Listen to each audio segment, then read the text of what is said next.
ওং নমো ভগবতে বাসুদেবায়। আজকের বিষয়টি গুরুত্বপূর্ণ হতে চলেছে।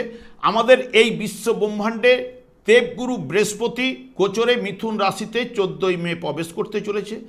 তাই কর্কট রাশি বা কর্কট লগ্নের জাতক জাতিকারা আপনারা কিরূপ ফল পেতে চলেছেন তা আমি বিস্তারিতভাবে আলোচনা করব। যেটুকু করব নিখুঁতভাবে করব, ধৈর্য সহকারে আপনারা ভিডিওটি দেখবেন। আমার প্রিয় দর্শক বন্ধুকে আমার আন্তরিক অভিনন্দন, শুভেচ্ছা ও ভালোবাসা জানাই। আমি আশা করি অনাদির আদি গোবিন্দের অশেষ করুণায় আপনারা সকলেই কুশলে আছে। দেখুন, যেহেতু আপনাদের কর্কট রাশি বা কর্কট লগ্নের ঠিক দ্বাদশভাবে বৃহস্পতি 14ই মে প্রবেশ করবে, কিন্তু 14ই মে প্রবেশ করলেও মধ্যখানে এই বছর এক বছর এক একটা রাশিতে অবস্থান করে এবং ঠিক অতিচার গতিতে আপনাদের রাশিতে আসবে, ওখানে বক্রতা আরম্ভ করবে, আবার গেল। ঠিক বৃহস্পতি যেহেতু আপনাদের রাশি বা লগ্ন সাপেক্ষে দ্বাদশভাবে অবস্থান করতে চলেছে এবং যেহেতু এই রাশিটি হচ্ছে জাতক রাশি এবং বায়ু রাশি, তাহলে এখানে বুদ্ধিমত্তা, সহানুভূতিশীল, ধূর্ত এবং প্রতিভা সম্পন্ন, পরিবর্তনশীল, সবথেকে বিশেষ করে তীক্ষ্ণ বুদ্ধি এবং উর্বর কল্পনা শক্তি এবং শিল্পী সুলভ মানসিকতা, এইগুলো কিন্তু প্রদান করে এই রাশি থেকে, যেহেতু মিথুন রাশিটি জাতক বায়ু রাশি হওয়ার জন্য। এবং যেহেতু দ্বাদশ ভাব এটি হচ্ছে আপনাদের ক্ষেত্রে, দ্বাদশ ভাব থেকে বিচার্য হচ্ছে বিনিয়োগ, মানসিক অশান্তি এবং বাধা বিঘ্ন, মুখ্য লাভ, হাসপাতাল, জেল, দান, প্রতারণা, ব্যয়, অজানা বিপদ, স্থান পরিবর্তন, দুঃখ দুর্দশা ইত্যাদি ইত্যাদি কিন্তু দ্বাদশ ভাব থেকে বিচার্য। যেহেতু ন্যাচারাল জোডিয়ায় দেবগুরু বৃহস্পতি এখানে তৃতীয়ভাবে মৃগশিরা নক্ষত্রে আসীন হচ্ছে এবং এখানে 3টে নক্ষত্রের মাধ্যমে অবস্থান করবে।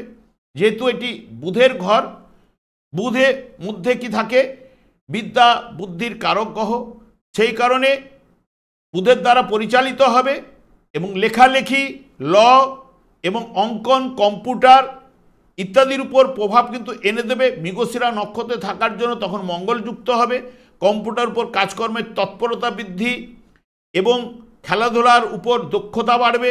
যারা খেলাধুলার মধ্যে রয়েছে হঠাৎ লাভ ইত্যাদি ইত্যাদি কিন্তু মঙ্গলের নক্ষত্রে আপনারা পাওয়ার সম্ভাবনা দেবে যখন রাহু নক্ষত্রে প্রবেশ করবে ঠিক 14ই জুনের পর। তখন দেখবেন বিশেষ করে পরিবর্তনশীলতা আনবে, কারণ রাহু একটু পরিবর্তন দেয় এবং আবগারি, শুল্ক বিভাগ এবং ক্রিমিনাল তদন্তকারী কাজকর্মে যারা যুক্ত রয়েছে তাদের ক্ষেত্রে সফলতা অতি অবশ্যই তারা পাবেন। নিজের নক্ষত্রে যখন পুনর্বসু নক্ষত্রে প্রবেশ করবে বা তখন লেখালেখি, গবেষণামূলক কাজকর্মে, আইন বা প্রশাসনের কাজকর্মে, এগুলো মানসিকতা অনেকের ক্ষেত্রে আসবে, কাজ করার জায়গাটা আসবে, জাতকের মধ্যে প্রতিভার বিকাশ কিন্তু ঘটবেই। এবং সবথেকে বিশেষ করে কি হচ্ছে, যখন এইখানে বৃহস্পতি দ্বাদশভাবে দেখতে গেলে সেরকম শুভ ফল কিন্তু প্রদান করতে পারে না, কারণ যেহেতু দ্বাদশভাবে এখানে অবস্থান করলেও আপনাদের থেকে ষষ্ঠ ভাবের অধিপতি গ্রহ এবং ভাগ্য ভাবের অধিপতি গ্রহ, যেহেতু বৃহস্পতি আপনাদের ক্ষেত্রে শুভকারক গ্রহ এবং যার নক্ষত্রে বসে রয়েছে মঙ্গলের নক্ষত্রে, মঙ্গলও আপনাদের ক্ষেত্রে শুভকারক গ্রহ। যেহেতু মঙ্গল আপনাদের রাশিভাবে বা লগ্নভাবে অবস্থান করলে সাধারণত এখানে নিষ্ক্রিয় হয়, কারণ যেহেতু আপনাদের রাশিটি হচ্ছে কর্কট রাশিটি হচ্ছে জলরাশি এবং জলরাশির সঙ্গে মঙ্গল হচ্ছে অগ্নিকারক গ্রহ, এই সংযোগ ঘটলেই তখন যে অগ্নির যে নিস্তেজ হয় সেই কারণে এখানে নিস্তেজ বা নিষ্ক্রিয় হওয়ার সম্ভাবনা কিন্তু দেয়।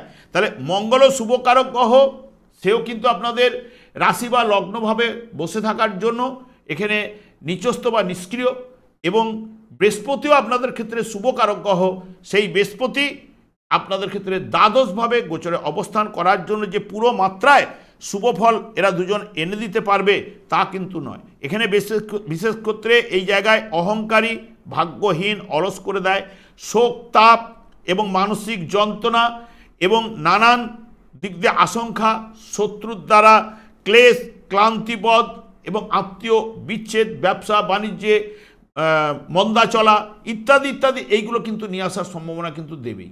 কিন্তু এই জায়গাটার উপরে বৃহস্পতি এই ফলগুলো দিলেও দেখবেন এখানে ষষ্ঠ ভাব থেকে যেগুলো বিচার্য রোগ থেকে নিরাময় আনবে বিশেষ করে, এবং তার সঙ্গে সঙ্গে বৃহস্পতি নক্ষত্রে থাকার জন্য, মঙ্গলের নক্ষত্রে থাকার জন্য মঙ্গলও পঞ্চম ভাবের নির্দেশক, এবং সব থেকে রোগ থেকে মুক্তি, শত্রুহানি বা ঋণ পরিশোধ করার জায়গাটা যেহেতু এনে দেওয়ার জায়গাটা কিন্তু বৃহস্পতি দেওয়ার সম্ভাবনা দেবে, এবং কাজকর্মের যোগাযোগের সার্থকতা এগুলো কিন্তু বৃদ্ধি করবে। যেহেতু বৃহস্পতি আবার নবম ভাবেরও নির্দেশক হয়ে যাওয়ার জন্য কী হবে, অভিপ্রেত কাজকর্মে সফলতা আনবে এবং তীর্থে ভ্রমণ করাতে পারে, দূর ভ্রমণ করাতে পারে, গৃহে শুভ কর্ম ঘটার সম্ভাবনা আনতে পারে, ভাগ্য ভাবকে বা দৈব ভাবকে একটুখানি, যেহেতু দ্বাদশ ভাব এমনিতেই ন্যাচারাল জোডিয়ায় বৃহস্পতি হচ্ছে আধ্যাত্মিক কারক গ্রহ, আধ্যাত্মিকতা, সেই কারণে মানে দেবগুরু বৃহস্পতি যেহেতু গুরু, সেই কারণে বৃহস্পতির মধ্যে আধ্যাত্মিকতার জায়গাটা থাকবেই, এবং নবম ভাব হচ্ছে ভাগ্য ভাব বা দৈব ভাব, সেখানে তীর্থস্থান দর্শন বা ভাগ্যের জায়গা, এখানে এটাকে পিতৃভাবও বলা হয়।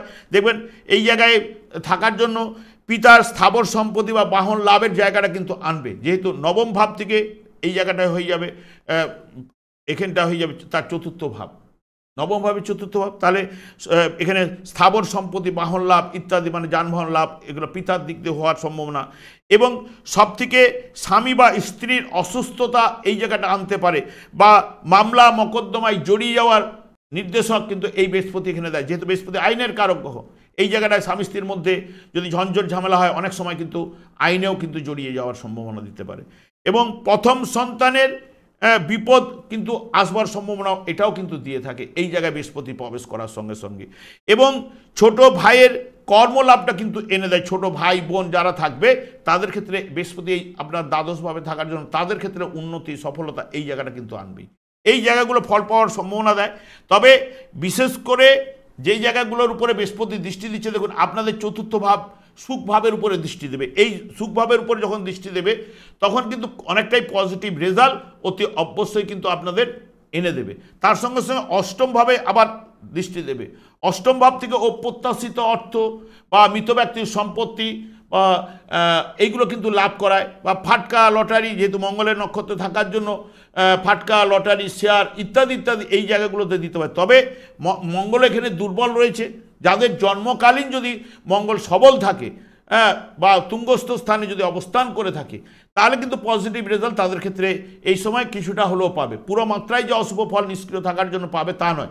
যদি জন্মকালীন যার তুঙ্গস্থ অবস্থায় ছিল, স্বক্ষেত্রে অবস্থান করছিল, তাহলে সেই জায়গাগুলোতে কিছুটা হলো পজিটিভ রেজাল্ট। যেমন কর্মের জায়গাটা পঞ্চম ভাব ক্ষেত্রে তার স্বক্ষেত্র, তাহলে পঞ্চম এবং কর্মভাবে যদি যার জন্মকালীন ছিল, বা এই জায়গায় তুঙ্গস্থ স্থানে জন্মকালীন যদি মঙ্গল থাকে, তাহলে এই সময় কিন্তু তার ক্ষেত্রে কিন্তু সবল জায়গাটা কিন্তু নিয়ে আসার চেষ্টা করবে বা পজিটিভ রেজাল্টটা দেওয়ার চেষ্টা করবে। এখন দুর্বল থাকতে পারে, হয়তো পুরো মাত্রায় আপনি ফলটা পেলেন না, মধ্যম বা মধ্যমের থেকে কাছাকাছি কিছুটা হলেও ফল পাবেন। এবং যদি এখানে থাকার জন্য কি হচ্ছে, লগ্নভাবে বা রাশিভাবে মনোবল বৃদ্ধি করবে, সব থেকে আত্মবিশ্বাস এনে দেবে, পরিকল্পিত কাজকর্মে সফলতা এনে দেবে মঙ্গল, ব্যবসা বাণিজ্যে লাভ, শেয়ার, ফাটকা লটারি থেকে অর্থ, এগুলো কিন্তু মঙ্গল এনে দিতে পারে যদি এই জায়গাগুলোর উপরে যদি জন্মকালীন যদি থাকে, তাহলে পজিটিভ রেজাল্ট হতে আসবে। কর্মলাভ, কর্মের দায়িত্ব বৃদ্ধি, উদ্যম লাভ আসবে। তার সঙ্গে সঙ্গে সকলের সঙ্গে সুসম্পর্ক তৈরি করবে।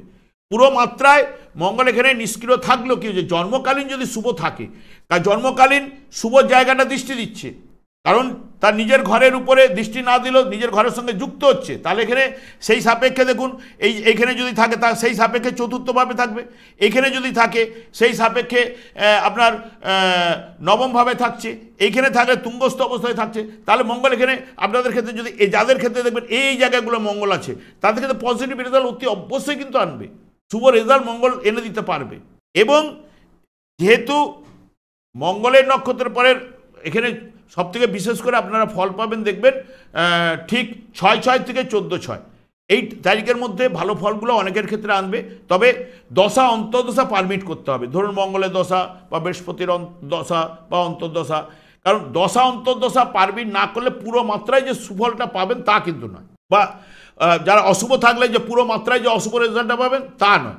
হ্যাঁ, এখানে গোচরে গেছে, গোচরে একটা অবস্ট্রাক বাধা বিপত্তি আনবে বা অনেক কাজে সফলতা দেবে, অন্যান্য গ্রহগুলো তখন সাপোর্ট করে যাবে। সেই যদি শুভ জায়গা থাকে আপনার জন্মকালীন বা জন্মকালীন এখন অন্য গ্রহের দশা চললেও যদি দেখা যায় যে শুভ গ্রহের দশা, শুভ গ্রহের অন্তর্দশা চলছে, তাহলে বৃহস্পতি এখানে গেল ততটা কিন্তু ওখানে প্রভাব সৃষ্টি করবে, কারণ দশা অন্তর্দশা অনুযায়ী জাতক জাতিকারা সব ফল পেয়ে থাকে তার, এবং গোচরে সেই সঙ্গে যুক্ত হবে। তাহলে সেই সঙ্গেটা যদি যুক্ত হয়, শুভ হলে শুভ ফলটা বেশি যাবে, অশুভ হলে অশুভ ফলটা তাকে ভোগ করতে বাধ্য দশা অন্তর্দশা অনুযায়ী। এই জায়গাগুলো আসবেই। তবে আপনারা দ্বাদশে যে বৃহস্পতি বসেছে বলে দ্বাদশ ভাবের ক্ষেত্রে ম্যাক্সিমাম জায়গাটা যে জায়গাটায় বসবে সেই জায়গার ফলটা অশুভ বেশি মাত্রায় আসবে। আর অন্যান্য জায়গার উপরে পজিটিভ রেজাল্ট কিন্তু অতি অবশ্যই আপনারা পাবেন। হ্যাঁ, ষষ্ঠ ভাব বৃহস্পতি তো ঠিক ষষ্ঠ ভাবের উপর যেহেতু দৃষ্টি বা অধিপতি গ্রহ এখানে আপনাদের ক্ষেত্রে, সেরকম ভাগ্যভাবেরও তো অধিপতি গ্রহ। তাহলে এখানে রোগ থেকে নিরাময় বা শত্রুহানি, হ্যাঁ, বা কর্মলাভের যোগও কিন্তু বৃহস্পতি দ্বাদশভাবে বসলো যে দেবে না তা নয়, হয়তো যে কর্মলাভের যোগটা আনবে দূরের দিকে নিয়ে আসতে পারবে, দূরের দিকে, যেখানে আপনি যেটা চাইছেন বাড়ির কাছাকাছি করব আসবে তা নয়, দূরের দিকে আপনাকে কর্মের জায়গাটা এনে দেওয়ার চেষ্টা করবে। আমি আর দীর্ঘায়িত করছি না। তবে আপনার যাদের ক্ষেত্রে অশুভ প্রভাব পাবেন তাদের ক্ষেত্রে একটাই কথা বলবো, আপনারা বৃহস্পতি যেহেতু আপনাদের দ্বাদশভাবে যাচ্ছে, সারা বছরটা নিরামিষই বৃহস্পতিবার করার চেষ্টা করুন, এবং বিশেষ করে তুলসী গাছে প্রত্যেক দিন জল তো দেবেন, দিলে তো খুবই ভালো, না হলে প্রত্যেক বৃহস্পতিবার অতি অবশ্যই কাঁচা দুধ জলের সঙ্গে মিশিয়ে পুরো তুলসী গাছকে স্নান করাবেন এবং গোড়ায় জল দেবেন, এবং তার সঙ্গে সঙ্গে ধূপ জেলে নিজেদের মনস্কামনা জানাবেন। যদি সামনাসামনি কোনো বট গাছ থাকে, বট গাছে প্রত্যেক দিন এই সারা বৎসর ধরে, কারণ বৃহস্পতি এক একটা রাশিতে এক বৎসর অবস্থান অতি অবশ্যই করে, এখানে হয়তো আপনাদের রাশি বা লগ্নভাবে আসবে, আবার কিন্তু মিথুন রাশিতে আবার ফিরে যাবে। সেই কারণে সারা বৎসর ধরে আপনারা যদি করেন দেখবেন অনেক বিপদ আপদ বা অশুভ প্রভাব অনেকটাই কিন্তু নষ্ট হবে। আমি আর দীর্ঘায়িত করছি না। আমি আচার্য কমল শাস্ত্রী, প্রত্যেক বুধবার এবং শুক্রবার সন্ধ্যা 8:30 এই চ্যানেল লাইভ অনুষ্ঠান নিয়ে উপস্থিত হই। ঠিক ওই সময় আমাকে ফোন করলে আপনারা নিজেদের ভাগ্য বিষয়ে জানতে পারবেন। তাছাড়া বিভিন্ন ধরনের ভিডিও আপলোড করে থাকি, সেগুলি পাওয়ার জন্য আমার চ্যানেলকে সাবস্ক্রাইব করে বেল আইকনে ক্লিক করে রাখুন। যখন আমি লাইভ অনুষ্ঠান বা যে কোনো ভিডিও আপলোড করব আপনাদেরকে নোটিফিকেশন পৌঁছে। আমি অনাদি গোবিন্দের কাছে প্রার্থনা করি আপনারা ভালো থাকুন, সুস্থ থাকুন, আনন্দে থাকুন। আজ এই পর্যন্ত, পরের ভিডিওতে দেখা হচ্ছে। নমস্কার।